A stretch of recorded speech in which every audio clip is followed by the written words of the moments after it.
Let's get cracking with a tiers list. This is a video that goes alongside the over.gg world rankings, but this is my opinions in a format that I like to present things in terms of tiers rather than in strict ranks. I think strict ranks don't really make sense at this point. Or even perhaps in any kind of structure where you're trying to list competitive teams against each other, especially in Overwatch where there's not much data to use. So I'm going to organize things, as I have done for the previous couple of months, into tier lists within their respective regions, and then talk a little bit about at the end about how they match up as well. And I'm going to attempt this month as well to incorporate the tier 1 of China, and I say like the Pacific region, but really I'm only going to talk about Flash Wolves, because even Flash Wolves are a tier ahead of everybody else, it seems, in the Pacific region, including Blank and AHQ, their closest rivals. So it's basically going to be trying to incorporate a couple of teams in China and Flash Wolves into where we think they might place up based on it. And the reason why they've been left out of the over.gg world rankings is just because there's almost no data points to connect the two. For the Pacific Championship, these teams have just not played against other teams that are in any sense involved in the Western or Korean circuits, and even they only have small amounts of communicating channels between them. But anyway, let's get into it. So if we take a look, here is my tier list at the moment for North America. And I'll vaguely go through it and just talk about it. So my idea of tiers as well, just running through it, is teams that I think can compete with each other and are at roughly the same level. Like within their tiers, certain teams might dominate others, but there's either some kind of rock, paper, scissors mechanic, or sometimes they beat them, sometimes they don't, or they might be in a slump at the moment or something. But in general, this is how I see the tiers in North America at the moment. So Rogue, and I'm classing Envious. I've got them in both the North American and the Korean thing here, just assuming that Envious are going to be returning to North American playing there, which of course they are for Contenders Season 1. So Rogue have had an utterly ridiculous, consistent win streak within North America. They definitely deserve to be in the tier 1. I mean, they're on a 44 match win streak in the West. In North America and in Europe, 44 matches, not maps, matches that they've managed to win in a row. They have not lost a match in the West. If there's any team that should be a contender for, or should be firmly placed within tier 1 in the West, in North America, it is Rogue. So Takeover 2 win. Some of their players got a Takeover 1 win as well. And had a really rough draw in the groups in Korea, but what you got to think about that as well is that they were playing against the two teams that are now in the finals.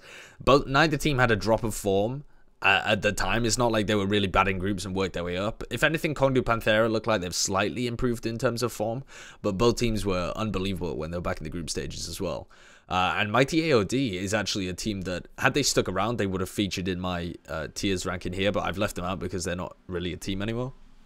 In fact, as far as I'm aware, they're not a team at all anymore. They've some of them have gone off to form a different team. And a couple of them have gone over to Immortals as well.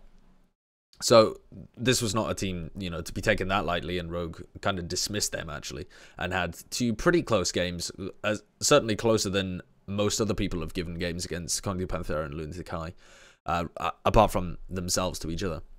So I think Rogue should reasonably be placed at the top end of anybody's list of the best teams in the world currently, and certainly placed within the tier 1 of North America. Envious had a relatively easy run through Apex, all things considering. I mean, there are some teams that they definitely could have hit on their path, and in fact they managed to dodge what I would consider the big 3, and even actually the big 4, all the way until the end, when they played against Kongdu Panthera and lost 4-0, and then played against af.blue and lost 4-1, I believe that one was. Could have been 4-0 though as well, actually, I'm not sure. But yeah, they have had a decent, yeah, it was 4-1. So they had a good run through Apex, and they had very close games against Rogue when they were over in the West, and there's no taking away from them. They've absolutely massively improved as they've run through Apex. But when I listen to their players talk about how they're pretty confident that they would have won against lunatic-hai, they do have a style that might match up relatively well against lunatic-hai in that they're not afraid to just kind of bait out individual players. Their tanks are not their strong point anyway, which tends to be the focus for lunatic-hai as they take things down. They got Effect, who could do some reasonable damage in the back, because the lunatic-hai supports tend to play a little looser, though they've got a lot of support from Zumba as well. I don't think they would have won, frankly. Like, I don't even think that... I think in their heads as well, they'd probably feel like if they'd come up against af.blue on a better day, or certainly this is the justification that most fans are giving them as well, is that af.blue caught them when they're in the third place match, the bronze match, and that doesn't really make sense. I agree with them. Like, it doesn't really make sense in a tournament like Apex to run a third place match. Neither team really wants to play it. They've both already been knocked out. They're not making the finals. They just want to focus, like, lick their wounds, or for Envious, focus on getting home. But I think that af.blue looked like they were the better team throughout the tournament in terms of how they were performing, the results that they were getting as well. Envious had a couple of slip-ups. At times, they looked like they were off their form. And they also just didn't look as clean. Yeah, they had some good strategy coming into games, but the positioning of some of their players, especially their tanks, actually, I think this meta was really focusing on having good tanks and good supports. And they got good supports, but their tanks are getting picked off a little bit.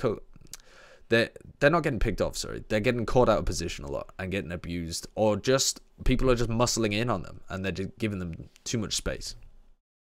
So I think Envious deserve to be in the tier 1 of North America, but you'll see when I come to Korea later on that I even put them in the tier 1 over there. Now, the other team to consider here is Immortals as well.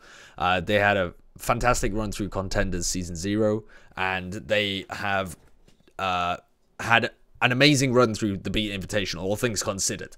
They brought in their players, Carriv and Fate, and then Envy as well, who's playing like the 7th man for the roster.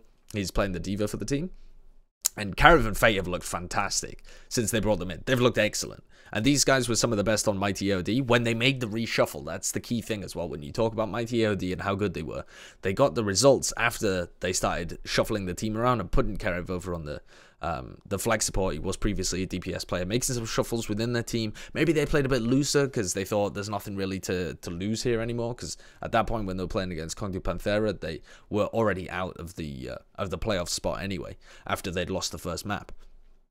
So these players have been performing excellently since they were added to Immortals. They look like it's really not just rejuvenated them with individual talent, but it's unlocked more strategic play and discipline and aggressive coordination within Immortals as well. So they look like they really have a handle on what they do, and I don't know whether there were conflicting playstyles before, or people just weren't able to live up to the execution that the strategy had in mind. You know, if you lay out a plan and people aren't able to execute it, it's going to look a lot more sloppy either way.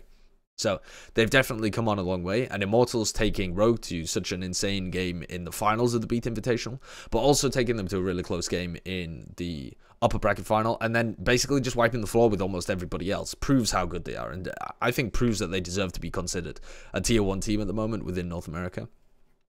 And I think actually that Rogue and Envious have got to really worry now, or not worry, but at least be cautious. You know, they're coming back, and Immortals certainly look like they're the team to give Rogue their first loss in the West, other than Envious perhaps when they clash against them. But Envious as well. Envious have got to watch out for this Immortals team. You know, they left a region that the only real team that could do that kind of thing was Selfless, and Selfless were performing really well at the time, but then fell off a little bit. You know, they lost to Fran.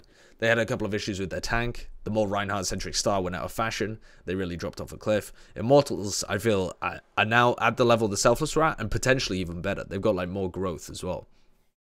And Carriv and Fate have just been nutty. They could genuinely be some of the best players in the world at this point. Though we'll have to add the caveat that you should probably play in the most competitive region, or at least against some of the most competitive teams consistently before we start throwing around titles like that. Now, the secondary tier, this is where everybody started getting a little bit frustrated or just taking it the wrong way, because in the over.gg World Rankings, Arc 6 were our 10th best team. And the caveat to that as well is that we left out the Chinese and Pacific teams, so teams like LGD, 1246, Flash Wolves as well, didn't feature in our top 10s for other reasons, not just because we thought they were worse. But when you consider the second tier in North America, I had a comment on, I think it was Reddit or something, where it was like, Sideshow's clearly trying to bait people for clicks here. Arc6 in the 10th spot was not clickbait in terms of them being the best of the second tier of North America over the past 2 months, as in the criteria that we actually set out for the over.gg world rankings, which I think is reasonable criteria as well. They've achieved the most in the last 2 months, and they've also had some really good spikes recently since changing their team up. Now, Arc6 may be dead at this point as well. XQC had a little message that he had on his stream. I've been meaning to follow up to cover it, you know, in case they have actually just gone their separate ways. But without qualifying for Contenders Season 1, they don't see much point in sticking around with that an organization, it seems. But considering them to the rest of the teams within the tier here, you've got a couple of different ways of looking at it. First of all, if we look at the other teams other than Arc6, so FaZe had a ridiculous, we're talking about FaZe's new roster, right, as well. FaZe had a ridiculous run through the qualifiers for Contenders. Blasted through the first day for Contenders Season 0, took down a lot of decent teams and qualified. And then when they played in the groups, they had some decent results as well. They went into the playoffs and they lost. And they didn't look like they were performing as well. Looked like a bit of a honeymoon period, to be honest. And they really haven't shown yet, in my opinion, a level of consistency where I feel like you could put them at the top, either at the top of this tier or even consider them for tier 1. Having said that, this FaZe team suffers from the same problem that all FaZe teams have ever suffered from, in that they are combining European and North American talent. And as soon as they get their European DPS players over to North America, this team is very likely going to pound. This team is going to be very good, I think. And so this team could even contend for these tier 1 spots potentially if they continue doing well, like they were doing at the beginning of Contenders, particularly at the beginning of Contenders. And Shadowburn and Logix appears to be trialing at the moment. If Logix continues with the team, if he does join the team and they have that pairing, ridiculous pairing as well, along with Spree, their off-tank, another European. You know, if they get these guys onto North American soil and they end up performing, as you would expect, kind of better because they've got the ping and the environment, and if they've been moved into some kind of team house or apartments situation, this is a genuine team that could really do legitimate things within North America. So I think they have the most potential, actually, of any of the teams in Tier 2 of North America. Liquid have been very up and down, especially over the last 2 months. They peaked towards Contenders. So I can definitely understand why people think that they're the best of this Tier 2 if you're just purely basing it on results. Actually, the teams that they ended up beating, like some of them were very legit. And basically the only team that they lost to was Immortals on that run. They drew a couple of times with FaZe as well. So these two teams pretty much on the same level throughout their group stage. But when you go back more than half a month, back a month even, they've got some really dodgy losses to a lot of teams. In the qualifiers, they lost to Toronto and Envision and had to qualify over Chipmunks. You know, they were in the last spot of the qualification. They lost to CLG and LG Evil in the monthly melee for May, and they lost to, I mean, if you want to go back to like a month and a half ago, they lost to a bunch of strange teams. They lost to Gale Force, they lost to Rise Nation as well. So Liquid to me epitomize a team that isn't inconsistent, but they consistently over a set period seem to find something that works for them, run with it, and they get success. But when they can't gel, they're consistently bad. So it's not like within a tournament you're going to get inconsistency between them, but they seem to find themselves for tournaments and they just totally drop off in others. Whereas teams like FaZe, Arc6, Kongana, they're more inconsistent within a tournament, perhaps, but they don't normally just completely bomb out in some of them and lose to much worse teams. FN or GFE are very similar to Arc6. They had a similar run through the playoffs. I mean, people putting FNRG FE above Arc 6 in this tier 2 of North America, I think doesn't really make any sense because they split the games when they were in. I mean, the reason why people do it is because they made it to Contenders Season 1 and Arc 6 didn't. And that was the direct thing. Like, they were both in the group together, and FNRG FE came second and Arc 6 came third. So, I mean, how could you possibly rate Arc 6 above them? But when you really look at it, Arc 6 won one of the games. It was a double round robin, right? So Arc 6 won the first one, FNRG won the second one, and then when they played in the Beat Invitational, Arc 6 beat them twice. So definitely these two teams are well within the same tier. They are incredibly close with each other. But actually, when you look at the matches, Arc 6 are ahead 3-1 in terms of the actual matches that they've had against each other, and the map record's better as well. Only very slightly. But these two teams are roughly on the same level here. And then Renegades, I mean, the classic thing with Renegades is that they peak early in tournaments and fall off towards the end. And you could read their Contenders performance in a similar way. They definitely looked great when they were in the groups. They kind of smashed Group D. But when you look at Group D with a little bit of a bit of hindsight and consider where those teams were at, I think people were not quite realizing that the European Tier 2 had dropped off quite significantly coming into Takeover 2. And so when you see teams like Hammers and Cloud9 putting up very respectable performances at Takeover 2, you came into Contenders and you were really expecting Group D to be the group of death. But the teams that had recently formed in North America and kind of the pieces that had all been pulled together for Contenders ended up outperforming them quite significantly and ended up just having better synergy and better raw individual skill than these teams that had been around together for a while but had kind of favored more the tanky comps rather than the dive. So they found their footing really quickly and they ended up outperforming. So Group D in the end ended up being, I mean, maybe you could say it was even the second weakest group. You take that with a bit of pinch of salt. It depends. A team that was in Group A or in Group C is going to tell you that they had the strongest group, but they were fairly even. But when you look back, I don't think you can really call Group D the group of death. When you see how it all panned out, you know, like a week later. And so Kungana, Cloud9, and Renegades were all within that. They all took incredibly close games off each other. The other thing to note about these guys is that the reason why they're all in the same tier is that anyone can beat anybody on any day. And even LG Evil, who I've put in tier 3 here because they've had some really poor performances recently, yes, they can still pretty much beat any of the tier 2 when they're on a good day, but LG Evil have been the most wildly inconsistent team of them all recently, mostly because at the end of Contenders they went into what seems to be a big slump, where they had the easiest group of all of the groups by far. They were in with You Guys Get Paid, Toronto, and Envision. Ended up coming out first easily, but then bombed when they went into the playoffs. Ended up not even qualifying for Contenders Season 1, despite finishing first in their group. With some pretty poor losses, to be honest.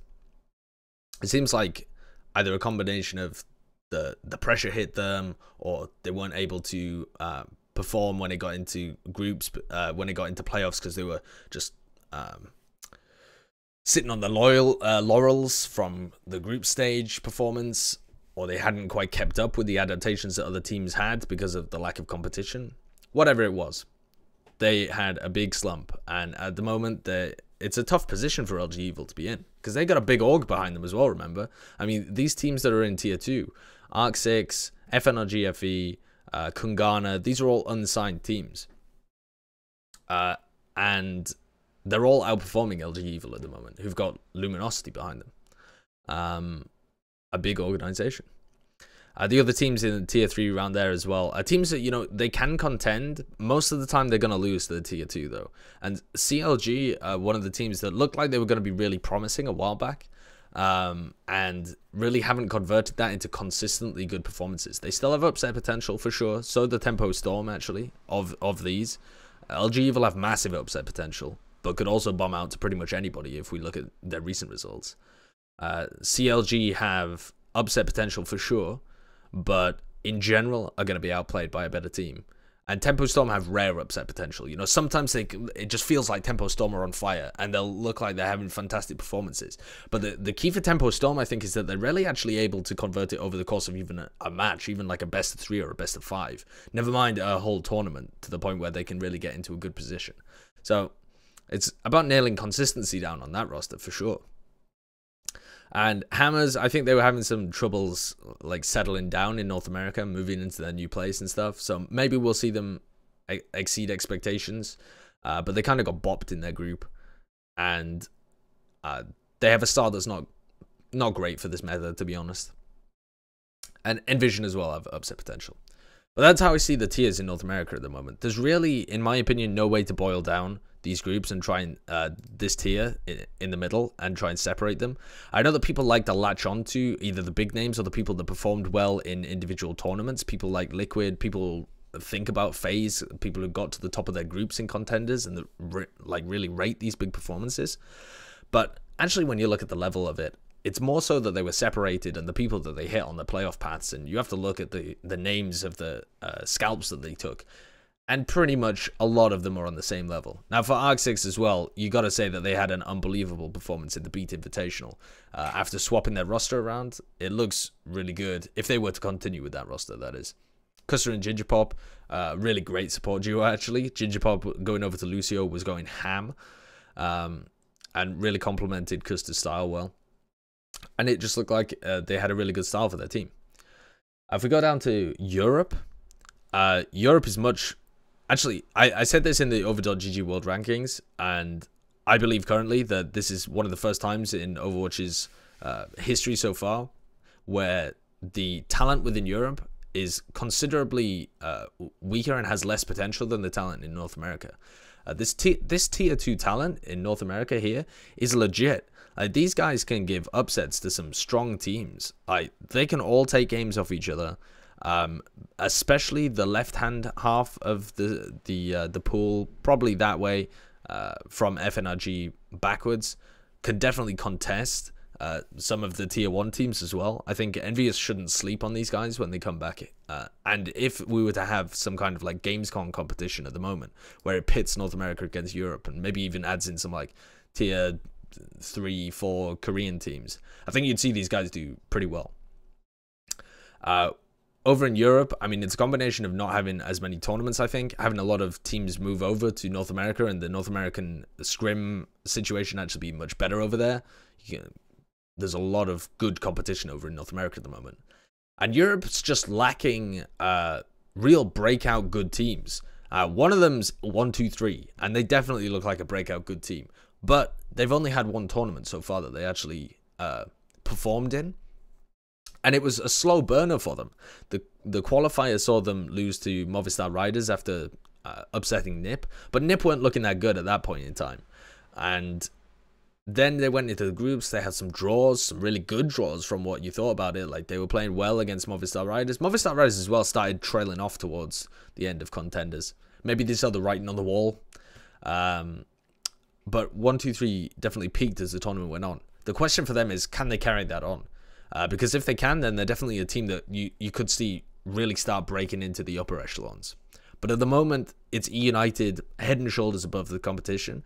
And E-United, when you compare them over to where they would be if they were in North America, I think are actually below probably all 3 of these teams in the tier 1 of North America. Yeah, they'd probably be in the same tier. But I think if you actually match them up head to head, E-United might actually lose out to all of the teams in the North American tier 1. I think their performances haven't actually been as solid as Immortals have been recently. I haven't been as impressed as when I watch Immortals. And Envious have some star talent, you know, as do Rogue. And Rogue showed that repeatedly, that they can slam Immortals. Slam E-United, sorry. But after E-United, the gap is fairly large, actually. You saw in the finals, and whenever they came up against, they came up in the semi-finals against Laser Kittens, came up in the finals against 1-2-3. Yeah, the games were relatively close, which is part of the reason why 1-2-3 and Laser Kittens, I think, deserve to be in the tier 2 rather than the tier 2 being more expansive. You know, they deserve to be in a tier of their own. But it never felt at any point like they were going to trade series with E United. Now, E United are relatively inconsistent, and they tend to be a slow burner of a team as well. You know, they get into a tournament and they start warming up. They often, historically, have lost games early on in the groups and then start warming up as the tournament goes on. And they did a similar thing in Contenders as well. They had some draws at the beginning. They drew to Bazooka Puppies. They drew to Team Expert as well. But as the tournament went on, they just got better and better. And you add that to their performance at Takeover 2 as well. I'm not sure there's anybody in Europe that can really touch a United at the moment, unless 1-2-3 continue to develop. And then I think it'll be them.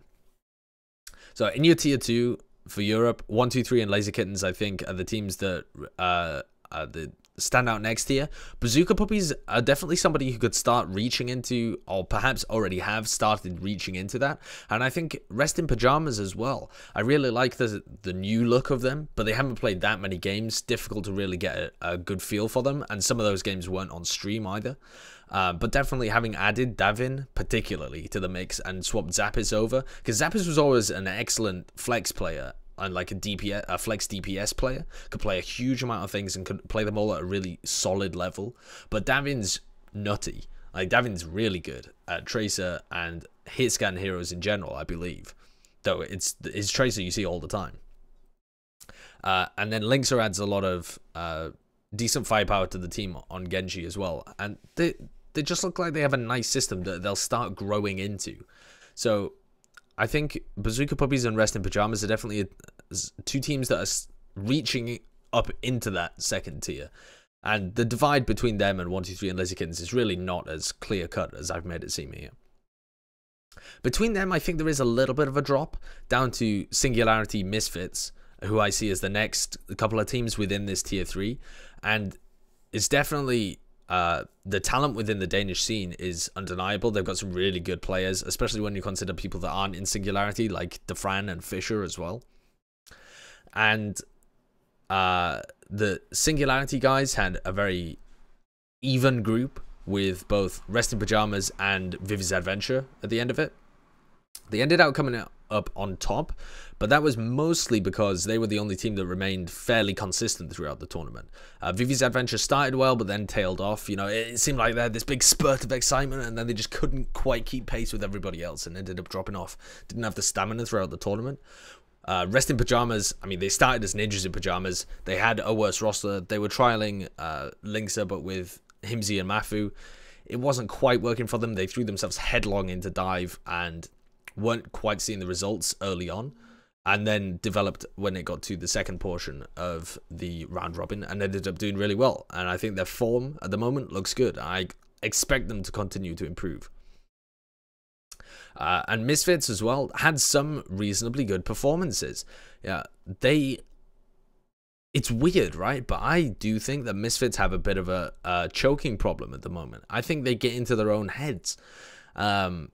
I don't know when this perhaps developed, but the pressure of being big names and having expectations and having an organization behind them and having systems that they can't quite figure out how to get the most out of the talent on their team, I think has hurt them. And you saw that they actually had reasonably good performances in the group stage, although they had an easier group. They were in with NWA, who just shit the bed completely, and they were in with Team Esporters Cyber Athletes, or whatever that team was called, or is called. They're still a team, but they're not that great. And they traded maps with Laser Kittens, and had actually had a reasonably good run through the qualifiers as well, and come second, I believe, in the first day of the qualifiers.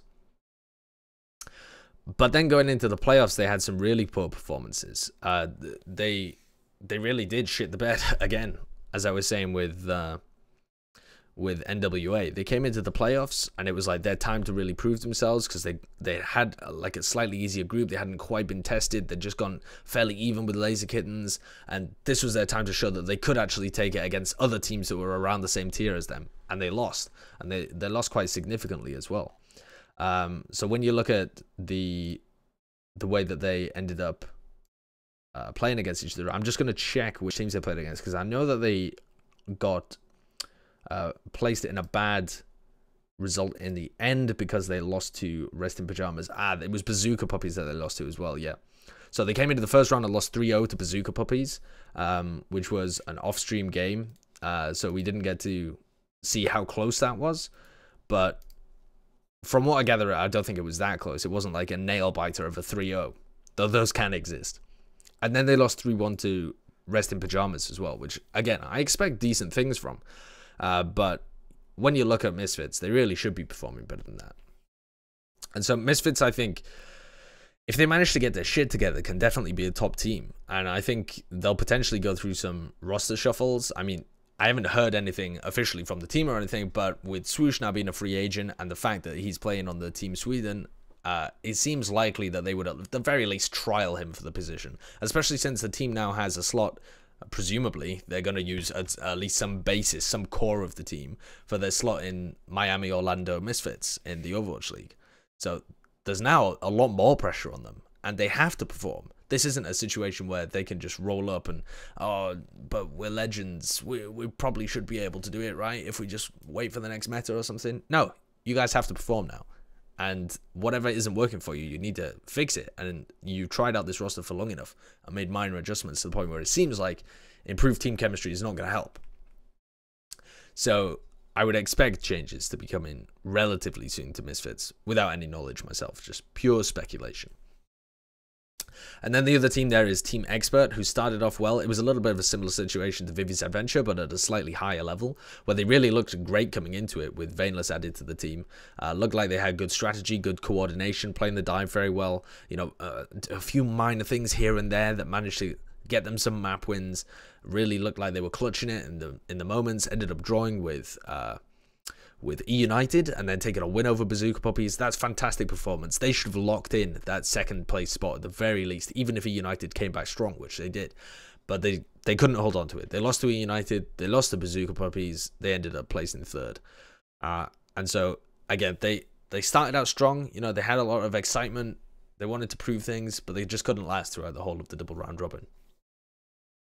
And I don't really expect them to be able to replicate that kind of strong performance that they showed at the beginning. I think that was a little bit of a fluke coming into it. Same with Vivi's Adventure, based on their prior performance as well. And then the tier 4 of Europe, I think, is teams around the level. I haven't included them all, but teams around the level of Vivi's Adventure, Gamers Origin, Alpha Squad. These kind of teams that, you know, were good enough to make it. I mean, UB team is another one that is probably around a similar level, perhaps a little lower actually. Of a team that could potentially make it into contenders, you know, is on the bottom end of like the top 10 within Europe, and can occasionally hang with the big boys. Alpha Squad in particular actually had some solid draws. They had a draw with 123, they had a draw with Movistar Riders, but they couldn't quite pull it out of the bag. They had a tough group, to be fair. They were in there with Cyclones as well. And Vivi's Adventure, like I was saying, went close. Gamers Origin as well. They always got the worst end of Group C, but they actually went close a couple of times with Rest in Pajamas and Team Singularity and Vivi's. They had some decent games. So coming into Contenders Season 1, it does look like E United are the strong favourites, whereas in North America, you really have a very close battle between the top 3, I think, and that's going to be insanely interesting to see actually how that plays out, and the Tier 2 can really make some upsets. In Europe, I really see E United being mostly uncontested unless 123 can really step up, and that's going to be a big storyline there to see whether they can reach the peaks. Laser Kittens as well have potential, but I think because they're not as developing, they're not growing as a team as much. They've had their bootcamp career. They've brought in their talent. They've signed some top players who've already performed really well on other teams. But they're not hitting the peaks that a lot of these players were able to hit in other teams, it seems. And that might just be the combination of the team. You know, that might be where Laser Kittens tops out. This kind of Tier 2 team that can really contest United and give them close games, but is always going to lose. You know, that's still a reasonable performance by them. They're still a very good team, better than most of the teams in Europe, it seems, at the moment. But they did have a couple of performances, particularly one on stream where it looked like they were just kind of shitting the bed. But that might have been because they just came back from Korea at the time. They're playing in the qualifiers at that point. So yeah, North America, very interesting at the moment. Europe, I think, less so right now. And I've always been very interested in Europe as well. But, you know, North America's really gripped my interest recently. If we look over at Korea as well, there's actually a lot of good teams in Korea, obviously. And the Korean tiers end up matching much more strongly with the Western ones. So, you know, Western tier 2, like the tier 2 teams in North America, who are probably slightly above or perhaps on the level of the tier 2 teams in Europe, probably match up here with about tier 3.5, between tier 3 and 3.5. So Korea's got still the largest talent depth of any region. But North America's behind them, you know. They're not do too badly themselves. Korea, I think, in my opinion, it's unarguable that the top 3 in Korea, the tier 1 of Korea, is lunatic-hai, Kongdu Panthera, and af.blue. I found it really interesting, actually, that Flame had a top 10 that he released just on Twitter. You know, he didn't give his reasoning behind it. He was at the World Cup, to be fair to him.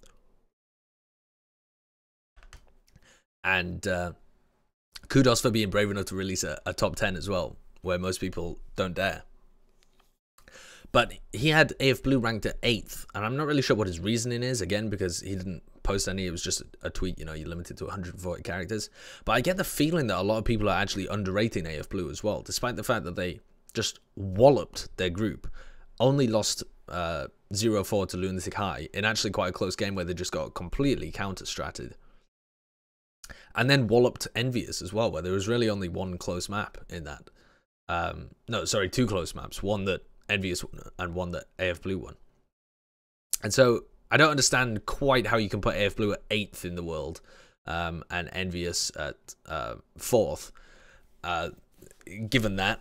But for me, af.blue are definitely still a top contender in the world and would be above almost everybody currently. And Kongdu Panthera and lunatic-hai, I don't even think that I need to make the arguments for. They are just utterly sick teams. Kongdu Panthera have had an easier run through Apex at the moment. They lost to lunatic-hai and lost to Mighty AOD in the group stage when it seems like they were just finding themselves a little bit and growing into their own style and getting the discipline down to be able to work with this hyper confident, hyper aggressive DPS duo. And then when they went through the playoffs, they were unlucky enough to get in a group with lunatic-hai and Luxury Watch Blue, but lucky enough to catch them just as Who Are You and Janus were both out. Like, literally days after both of those things happened. So, Kongdu Panthera basically sailed through the first round of playoffs. The games were actually relatively close, but they shouldn't have been. I mean, those should have been easy wins. Because they hadn't even adapted to the new lunatic-hai style at all. That was a real weird game for them. They were just trying to use Guido as a Genji replacement for Who Are You, which is a terrible idea. But you have to do that if it's last minute, right? And I think af.blue would actually match up relatively well against Kongdu Panthera. I think that would have been a sick game to watch, actually.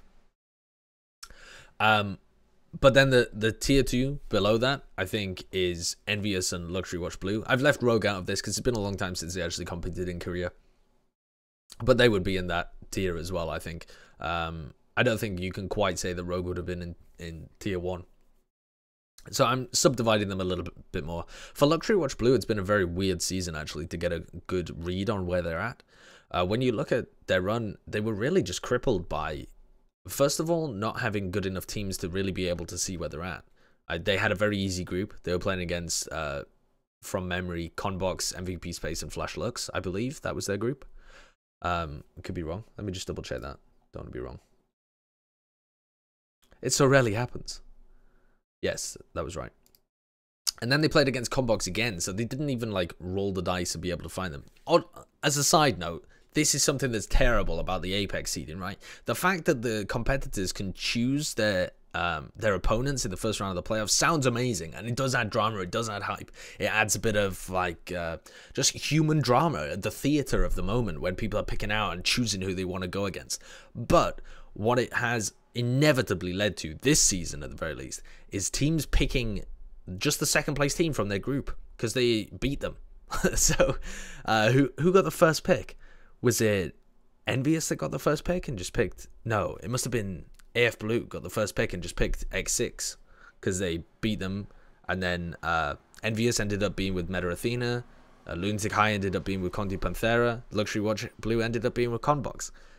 This is exactly the same as the first round of groups, and ended up for a very disappointing and unfulfilling playoff draw for the second phase, and has led to so many teams just running into the same teams over and over again.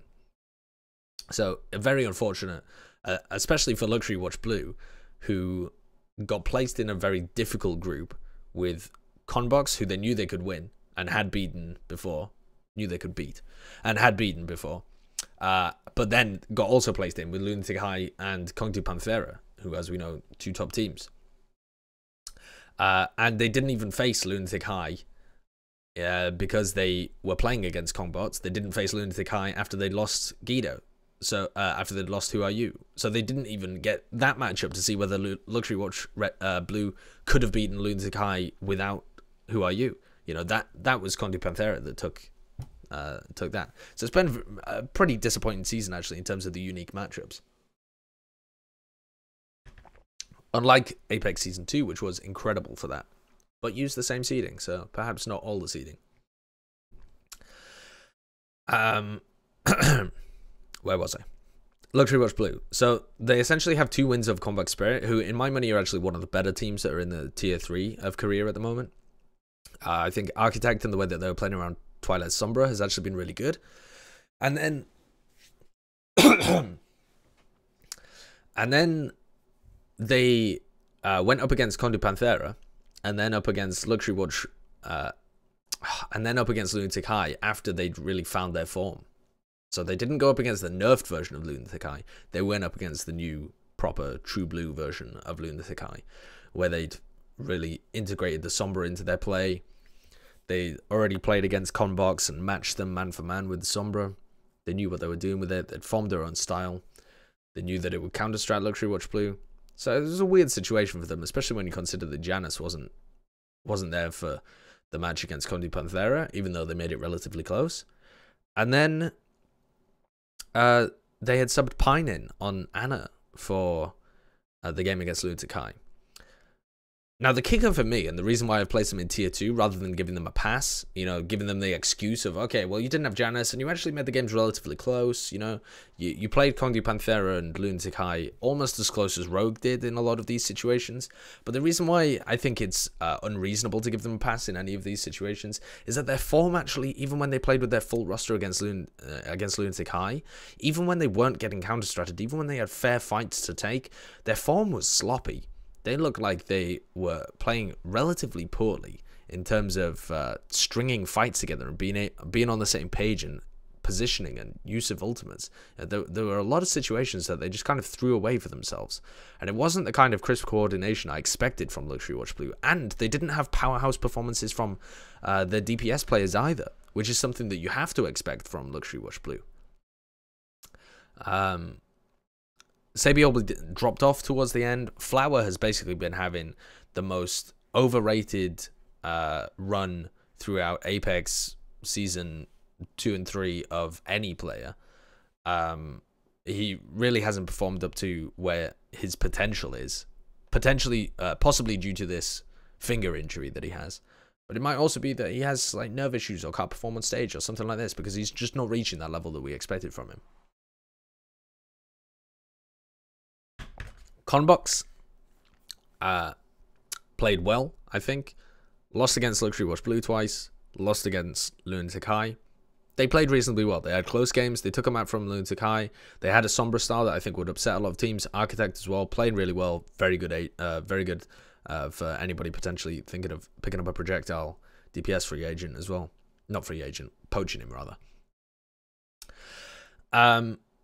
Kongdu Unsia have rebuilt their team. They've brought in Diding from WNV, a couple of other players, not a couple of others, I think one other player. I haven't managed to catch their matches, but they definitely look rejuvenated, and they would be roughly in this tier anyway, but their performances have actually been really good within some of the online cups that they're currently playing in. I think they're playing in 2 online cups at the moment. One of them is a Korean online cup, and the other is the Nexus Cup, which is where the Chinese teams are pitted against, or rather mixed in with, the Korean teams. Which is going to be very interesting this time, because this is the only Nexus Cup where China's actually developed to a point where they might be able to contest the tier 3 teams in Korea. Runaway as well have revitalized their roster, and they definitely look like they're performing much better now. Unsea and Runaway were never bad teams. They were in massive slumps. They were good teams in massive slumps because they just hadn't figured out what their rosters were doing. You know, they kind of just shuffled their rosters together for Apex Season 3. Unsea sold out all their good talent. I mean, was it only one of their players? Did they only move Birdring, or did they move somebody else as well? Move Void? Was Void originally on Unsea? No, I don't think so. Anyway. They shipped out some of their good talent anyway to Panthera and just stacked Panthera, and Unsea ended up being poop. They were just all over the place. Runaway even worse than that because they couldn't even figure out what roles to play on their own team. And Runaway now look like they're in a really good position. They got Haxal back on the Genji rather than playing bloody Winston for the team. So Haxal and Stitch back together, wrecking people. They've got Cox running the flex support back where he belongs. And they brought in a new... they've got Bumper moving over to Lucio, and they've got 2 new tanks for the team. A great setup for them. Absolutely what they needed. I think it'll be very interesting to see how they perform in the future.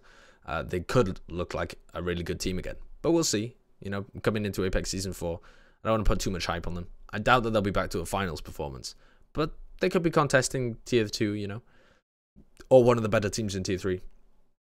X6 and Meta Athena, you know, that's just based on their runs during Apex as well. X6 were the only team to actually really take a victory over any team that's above them. They got that upset result over Envious. They were actually playing pretty well. You know, they had good strategies coming into it. Maybe good is the wrong word. Surprising strategies at the very least that caught Envious off guard. So, you know, you can't argue with success in that sense. And Meta Athena look like they've been struggling recently. The tier 3.5 is actually the really good teams from Challengers. That I think the way that they're going to slot in is somewhere in between tier 3 and tier 4. I think probably closer to tier 3, to be honest. Luxury Watch Red and GC Busan have been pretty much dominating Challengers this season. They look like the 2 standout top teams of Challengers.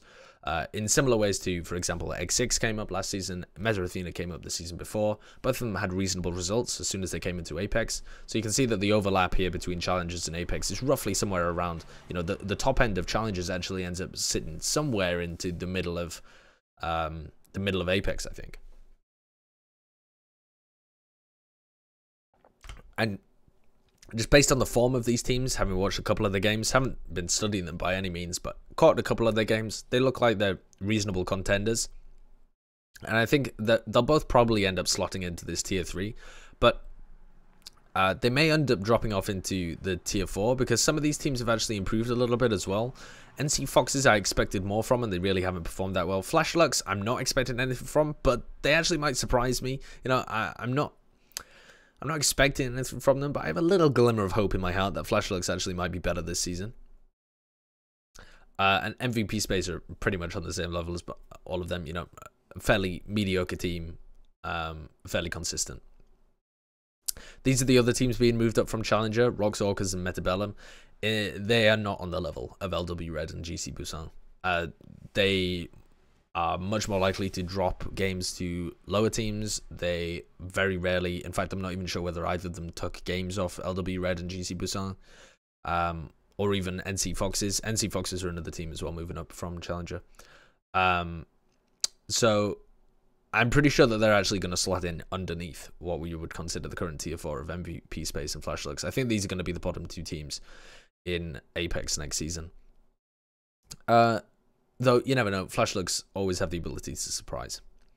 Now, in terms of where these tiers slot into each other and where they mesh, if we're going to try and build in our heads some kind of idea of where the tiers are globally, the Korean tiers in general are going to be above the rest, but not, I mean, they're not like tier 4.5 of Korea is not above tier 1 of the West, obviously. So I think the way it roughly fits in is that Korea's tier 1 is above everybody at the moment.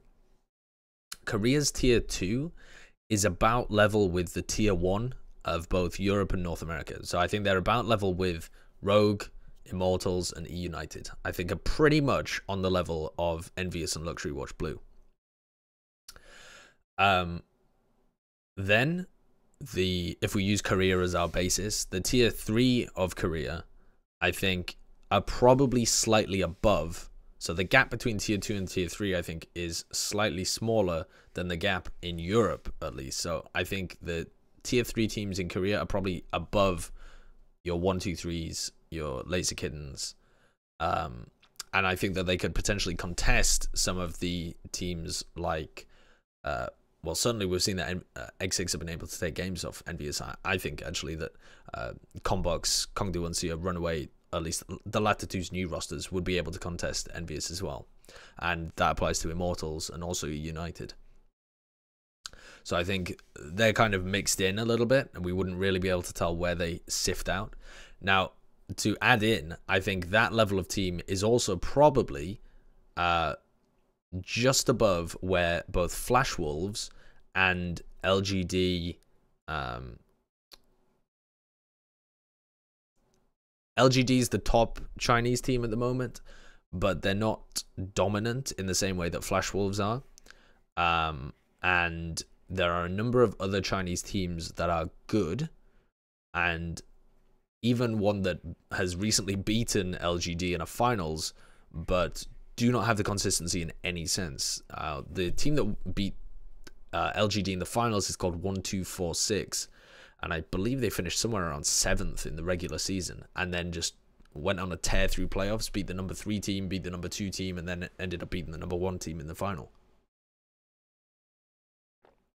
As far as I'm aware, I don't think any of their players are actually in the Chinese team as well. So you've got a full team in China called 1246 that literally won the Overwatch Premier Series spring split, or whatever they call it. And as far as I'm aware, none of their players are actually playing in the World Cup for China. I think that's a mixture of like LGD and IG Fire and Ice, something like that. Or maybe just IG Ice. Anyway, so I think that the Chinese tier 1 of LGD, potentially 1246 if they're able to keep that level up, maybe OMG, but they still seem like a bit of a step down. I think they would slot in just underneath the tier 3 of Korea here. Somewhere on a similar level to teams that we consider the middle of Apex, I think is where China's elite would fit in. Just from watching them, seeing how they play, a couple of Chinese tournaments, and seeing Chinese-Korean tournaments and games, and just seeing roughly where they seem to be. Now, Chinese Overwatch was always miles behind, actually. Like, if you think back to APAC Premier and some of the Nexus Cups, the Nexus Cups are hosted on Chinese servers, for starters, so Koreans have much worse ping to them, I think. I think it's something like 60 compared to, whatever, 10, 20. Which I guess isn't much worse. It's not like Europe and North America, but it's a disadvantage. And the Korean teams used to always just smack them around. They just used to wreck them. And WNV Korea, a Korean team that lived in China, was just the best team in China by a mile. And they were actually a really good team, I think, if they'd come back and competed in Korea. But the difference, and also if you think back to APAC, I mean, the Chinese teams weren't even as good as that NRG roster. NRG were able to beat all the Chinese teams. So there was a big gap previously between where China was at and everybody else. But over the last season of the Overwatch Premier Series and this kind of 2017, essentially, the stability that the Overwatch Premier Series has given the Chinese scene, I think, has actually been able to develop a lot of these teams into actual contenders, where they're now in the kind of, maybe, I mean, they would definitely be in the top 20 of the world. And they would start creeping into the top 15, potentially even the top 10, I think, if we had more tournaments that were truly global. And Flash Wolves, I think, are probably above the Chinese teams.